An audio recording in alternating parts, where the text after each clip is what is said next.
देखिए, परसों और आज मिला के जो है कुछ वन्य जीवों द्वारा हमला किया गया है। हालांकि आज पुष्टि हुई है कि सियार द्वारा हमला किया गया था, परंतु परसों के बारे में स्पष्ट स्थिति नहीं है। तो ये है कि नागरिकों से अपील की जाती है कि थोड़ा सा अंधेरे में बाहर निकलने से बचें और छोटे बच्चों को विशेष रूप से बाहर निकलने दें। सियार और भेड़िया में क्या अंतर है? सियार और भेड़िया दो अलग अलग जानवर हैं।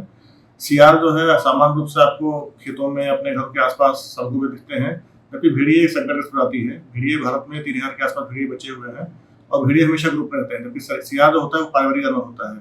सियार सामान्यतः आपको दो, मतलब सियार और उसकी मतलब फीमेल, और उनके अगर बच्चे साथ में हैं तो। लेकिन भेड़िए का होता है पूरा एक पैक होता है, पूरा एक ग्रुप होता है, जिसमें कि 6 से लेकर के 10 तक भेड़िए हो सकते हैं। और भेड़िए सामान्यतः भारत में अगर देखें तो हमारे नदी के कछाड़ क्षेत्र हैं वहीं मिलते हैं। देखा जाए तो भेड़िया, जंगली कुत्ते और सियार एक ही वंशज के हैं, तो ऐसे में ऐसा क्या है कि इसमें अटैक मूड में है? देखिए, 2-3 वजह हैं। पहली वजह तो यह है कि इधर बारिश काफ़ी हुई है। जैसा कि बताया हमने कि भेड़िए नदी के आसपास मिलते हैं, तो नदी का जलस्तर बढ़ने के कारण उनकी जो मांग होती है उसमें पानी भर जाता है, जिसकी वजह से बाहर आता है। सियार सामान्यतः खेतों में रहते हैं, वहाँ भी खेतों में पानी भर जाता है, सिंचाई आजकल हो रही है तो वो बाहर आते हैं। इसी प्रकार से अन्य जीव जंतु हैं, अगर टाइगर और लेपर्ड की बात भी करें तो जंगलों में पानी भरने की वजह से अक्सर बाहर आते हैं, और जब उनका मनुष्य से सामना होता है तो उनका जो है संघर्ष की स्थिति उत्पन्न होती है। दूसरा जो है, ये समय जो चल रहा है, ये मेटिंग सीजन है, स्पेशली डॉग स्पीशीज का, तो उसकी वजह से भी काफ़ी एग्रेसिव रहते हैं। और अगर उनका जो है एग्रेशन के समय अगर आसपास कोई मनुष्य होता है तो संभावना रहती है कि अटैक हो सकता है। तो पीलीभीत के लोग सियार से कैसे बचें? सियार से बचना बड़ा ही आसान है। सियार से बचने का एक तरीका तो ये है कि अकेले में खेत के आसपास ना जाए, और सामान्यतः बड़े लोग वो शिकार कर मतलब हमला करता भी नहीं है, तो लाठी डंडे अपने साथ में रखें, और छोटे बच्चों को विशेष रूप से घर के बाहर ना छोड़ें, मतलब खेत के आसपास ना छोड़ें। निगरानी की जा रही है? हाँ, जहाँ पर भी सूचनाएं मिल रही हैं, बाघ, तेंदुआ, अब सियार ऐड हुआ है, सभी जगह वन विभाग की टीम निगरानी कर रही है। उसने काट लिया भेड़िया। कहाँ काटा आपके? कमर में काटा। अच्छा, तो वो कहाँ की घटना है ये पास में, यही पुल के पास में। क्या भेड़िया थे? एक देखा। तो सूचना दी आपने पुलिस विभाग को या कहीं वन विभाग को? अभी ना। कितने लोगों के काटा है भेड़िया ने?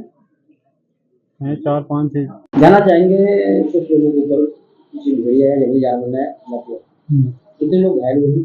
और इसमें ये हमारे पास जो है 1 2 3 4 5 6 7 लोग हैं जिनको काटा है। गीदड़ ने, अंदेशा गीदड़ का है, जो जैसा वो बता रहे हैं। क्या ट्रीटमेंट दिया गया है? इन सभी को टेटनस का और रेबीज का वैक्सीनेशन कर दिया गया है, और जिनको ज्यादा दिक्कत है उनको जिला अस्पताल भेजा गया है एंटी रेबीज सीरम के लिए। बताया जा रहा है खुशी नाम की बच्ची है, खुशी को भेजा है और पंकज को भेजा है, दोनों को। हाँ, क्या स्थिति है? स्थिति ज्यादा गंभीर नहीं है, वैक्सीनेशन सबको लग गया है। लगातार हो रहे हमले के बाद अब पीलीभीत टाइगर रिजर्व में भी सियार के हमले बढ़ते नजर आ रहे हैं।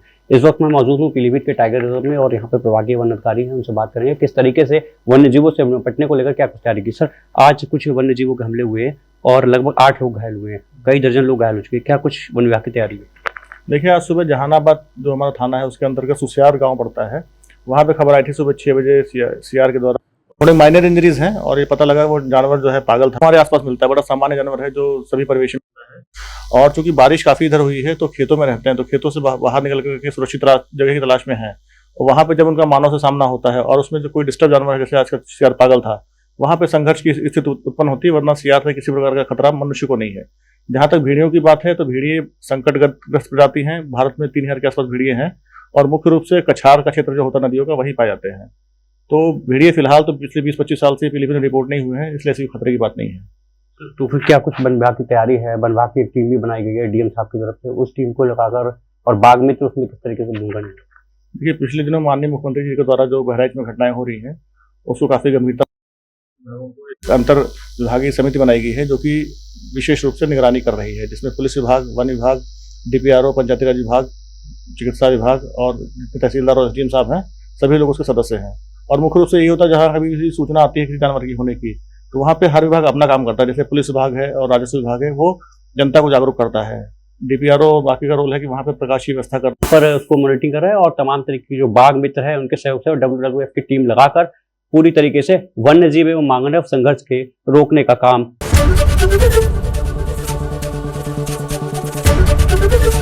एबीपी गंगा, खबर आपकी, जुबान आपकी।